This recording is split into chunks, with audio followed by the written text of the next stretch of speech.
thank you for sharing all of this. After hearing all of y'all, I am going to speak extempo for 5 minutes because something's come up in my head, which is not in my presentation, since I've now heard from y'all what your deepest challenges are.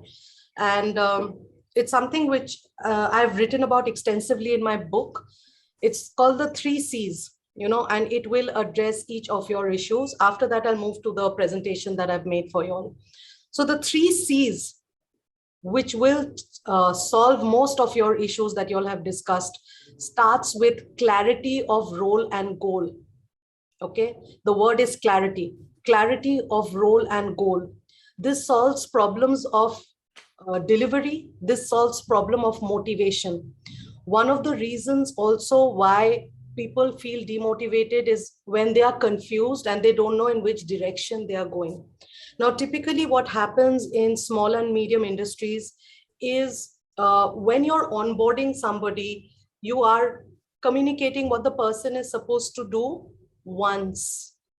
After that, there is no further communication of what the person needs to do and how the person needs to do it.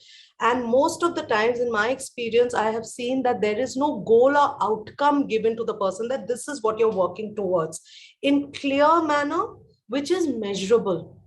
A goal has to be measurable. So very often what happens in small industries is one communicates what the person is supposed to do, but one does not communicate what the activities are for the day, for the week, for the month. So it is assumed that the person in front knows what to do. If you are a salesperson and you've come to me for a sales job and I've hired you, you know what to do. Why do I have to tell you what to do? That is an assumption which most leaders make. And that is what throws the team off ground, because often they come knowing only 20% and being confused 80%. They're looking for direction. And this role clarity needs to be re-emphasized month on month on month, at least for a year. And this actually starts, and this is what I teach, this is a secret of mine, before hiring. Before you hire, the role of the person in terms of what activities the person needs to do has to be written out on a sheet and signed by the person who you're hiring. And let me share a story that I had with one of my clients. He hired somebody for his sales and marketing role. And he said, I don't have anybody in my sales team. So you'll be hiring the salesperson, you'll be training the salesperson and putting him out on the market. This was the discussion in the interview. Now, when the person who got onboarded was a senior guy coming from one of the big academic institutions, online ones, either Unacademy or Byju's. And he went and joined a small person. Now, when he came on board, and the founder thought that he's communicated that you have to onboard people. What he didn't realize is that onboarding people means he has to go to naukri.com, search out for the CVs, call up the people, call them for interviews. Out of 10 people, 7 will say, I'm coming, and 2 will turn up. To go through that kind of rejection at a senior level, and he's come from Mindview, he's got that tag, I've come from, Unacademy or Byju's or whatever. That was the first thing which totally peeved him. The second thing that he didn't realize, because this was done by other people in the bigger organization, the second thing he didn't realize is that he would have to make presentations. Because onboarding, you can't just have conversations like this, right? You will have to make a presentation to onboard them. He didn't realize he would have to do it himself. Okay. So these are just two of the examples I'm sharing with you, where while he knew what his role was, there wasn't clarity of his day-to-day activity. So what happened with this guy? He started getting more and more disgruntled. And in 2 months' time, he left. Okay. Now, my client had onboarded this guy and he started talking to me saying that, he's not delivering. I told him, was he aware before he joined you what his daily activities are?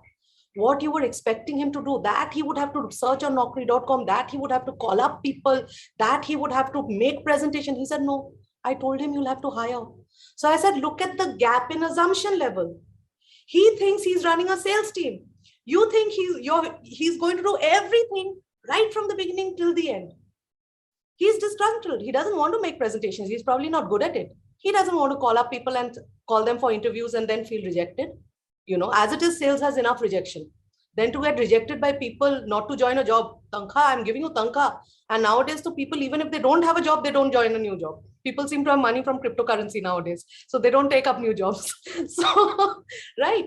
So the importance of role clarity and goal has to start before the interview, for which the leadership team of that particular segment or the founder, till the leadership team has been formed, has to have deep clarity, write it down and get it signed by the person who's joining. And then it has to be re-emphasized during onboarding, during team meetings, constantly, till the person is absolutely clear. The smarter ones get it in 6 months. Most of them take a year to figure it out. So that is the amount of hand-holding. So clarity of roles and goals. The second thing is creation of company culture. And that is where the value system comes in. Because if your company culture is created, then everywhere in the company, like in Standard Chartered, we used to have company culture posters. All of us knew what our code of conduct had to be. All of us knew what our company stood for. Now, in a small company, there's an advantage. The company culture can be in line with the core value of the founder, for which the founder has to know what his or her core values are. And every coach who's out here knows what I'm talking about. The starting point of every business for a business owner is understanding herself, what she or he stands for, and understanding her core value. Then translating this core value to company culture. Now, company culture, this is my company culture, ho gaya, board laga diya. No. Are you rewarding people who are holding up the company culture? Are you chastising people, or in some way, I don't want to use the word punish, but are you working on improving people who are not upholding the culture? And are you sacking people where you are just not going to tolerate the values that, like integrity issues? Are you sacking people for integrity issues? Because you sack 4 people, the 5th one will stop, doing things that, challenge integrity. Something that is core to you, do you have the guts to sack people for? Because one rotten apple will just change the whole company. That is how it works. So creation of company culture is very important, and upholding it every month. So we used to have things called value certificates. We used to have conversations. So every meeting used to start with the company culture and who has, kind of held up the company culture the best. That person was, kind of wah, wah, wah, clap, whatever. Creation of company culture, clarity of roles and goals. The second is creation of company culture. And the third is communication of appreciation. Again, comes down to creating teamwork, comes down to motivating people. We have a inherent habit of criticizing people. We don't have an inherent habit of appreciating people at all. Now, any leadership role, before giving feedback, needs to appreciate somebody so that the person has not come to you with swords and daggers. Bulaya hai to kuch to hoga. I'm coming with my guns, swords and dagger with my defenses up. Every meeting starts with appreciation. This is what you're doing well. Everybody is doing something well. The person comes to office on time. That's it. Whole day does not work, does not deliver, but he comes to office on time. I appreciate you coming to office on time. There are 2 kinds of appreciation that must be done. One is private appreciation and the other is public appreciation. So communication of appreciation goes a long way, especially people who are demotivated. Goes a long way in motivating people and also creating teamwork amongst people. Because one of the things you can appreciate for is teamwork. So, Rani helped so-and-so do her work properly. So please applaud for Rani. Other people will also think that, oh, if I help so-and-so, that means I will also get recognized and appreciated. In my company, I used to do something really small and, they found it cute because we were all adults and I used to come with little chocolates, those thin slab Cadbury chocolates. And I used to give it to my team members, whoever held up the company culture, that this is your reward for the day. And it's hilarious, right? For 20-year-olds, 30-year-olds, 40-year-olds to receive that little slab of Cadbury bar, something that you would get when you're 5-year-old. But they loved it. And it was the recognition that they looked for. So do I have time? Yeah, I have another 5 minutes. So these are the 3 things, please keep in mind, which will largely take care of, most of your problems: clarity of role and goal, creation of company culture, and communication of appreciation, both in private and in public. Criticism, always in private. There is no 2 ways about it. Not even a third person, not even the boss of that person, always in private. Okay. So this is what I wanted to share extempo with you, and what I had prepared for you. I'll run over in 5 minutes. I must share with you that what I'm running over with you in 5 minutes is a 90-minute presentation of mine. But all of you all are leaders out here, intelligent people. Most of you all are coaches and business consultants yourself. So I'll take 5 minutes to run over a 90-minute presentation of mine, right?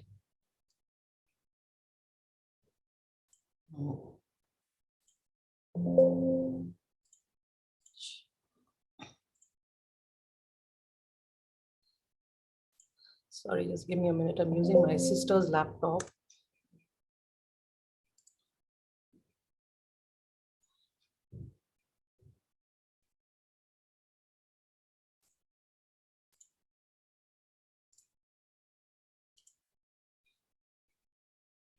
It's shared now, right? No, is it shared? What is it? No. Yes. Now? Yeah. Okay, so yeah, let's come. So I'll just quickly run over what all of you all already know. And there's a reason why I'm doing it. In today's world, there is no customer journey without visibility online. Okay. If you think your shop can just be a shop with a branding over there, wherever the shop is, that's the starting point. But visibility online is a must post-COVID. There is no 2 ways about it. The next part about the customer journey is lead generation. How do we bring in prospects? What are the different lead generation methods we're using? I'm running through this. Then one converts the prospect in sales, and you get a customer. So a customer comes into your company. We are focusing on the customer. We are ensuring we are giving top level service to retain the customer. And if possible, we are ensuring that we can cross-sell other products that we have. Because all of us out here know that it's a much higher cost to acquire a new customer, and it's a lower cost to cross-sell products to an existing customer, right? And then we work a step further. How do we create a wow for the customer? So in most small businesses, we see that the thought process stops with customer service. The customer has a problem. How do we solve it? And how do we take care of it? But you will see the bigger corporates actually have moved to the level of how to create a wow for the customer. And finally, how do we ensure that the customer generates referrals for us, which becomes our next lead generation program? Now, quickly, what I wanted to understand from you all, most of you all are aware of this. There are 6 steps out here. In the chat, could you share with me how many steps you all are putting into prospect right now out of these 6 steps? Yes, feed forward is now the new thing rather than feedback. I completely agree with you. How many of these steps are you all implementing? All 6, then write 6. If you're implementing 5, write 5, 3, 2, 1. I just wanted to get an understanding. 1, okay. Thank you. Shift 4, because 4. Okay. 4 or 5, 2, 6.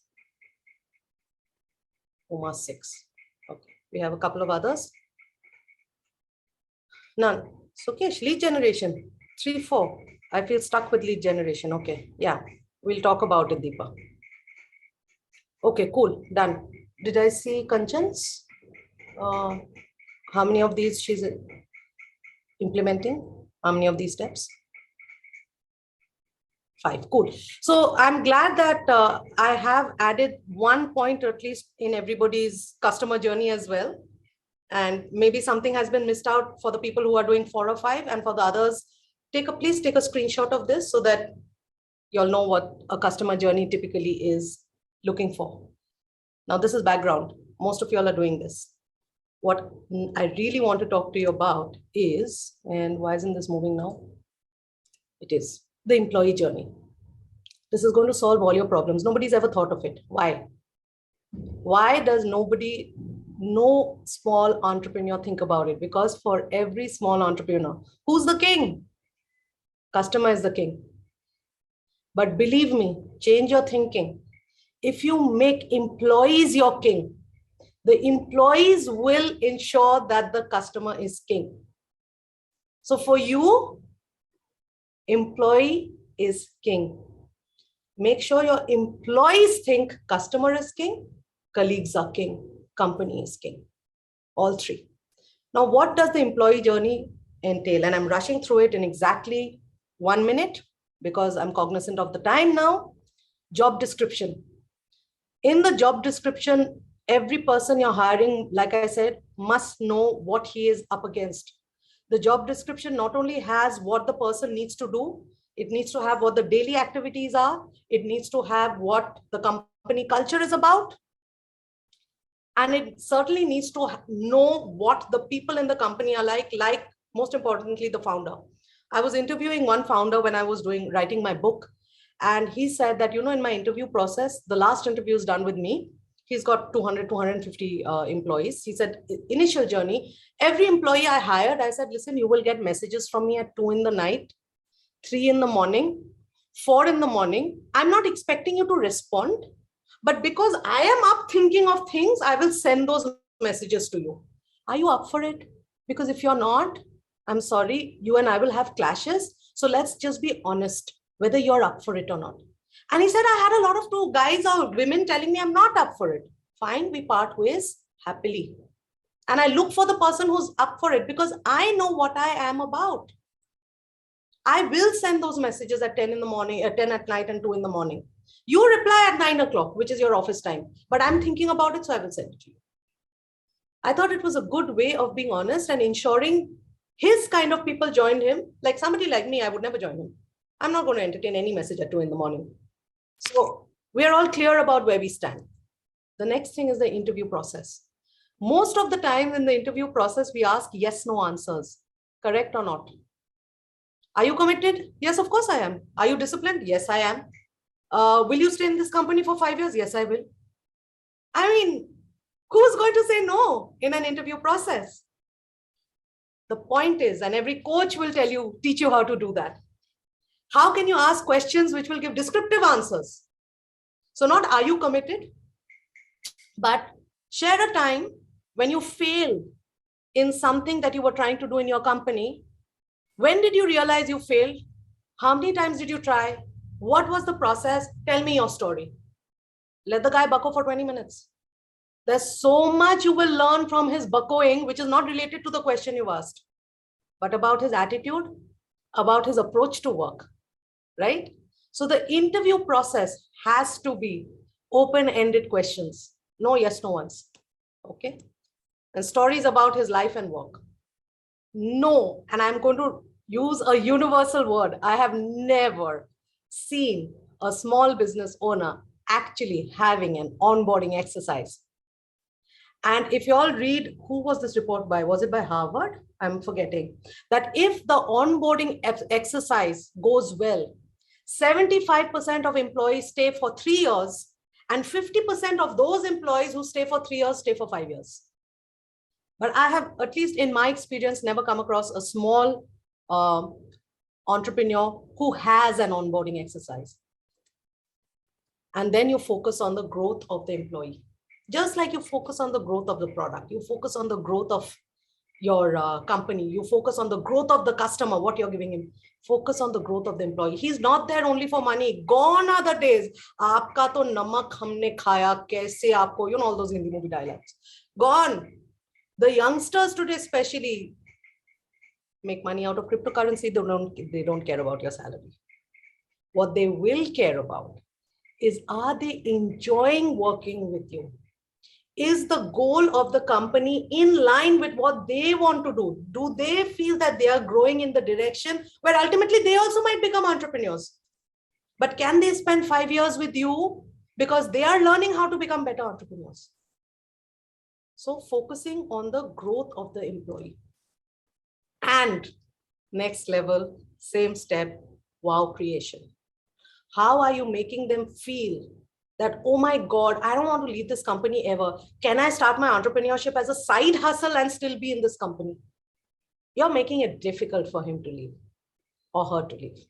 How do you create a wow for the employees so that your employees become salesmen for you?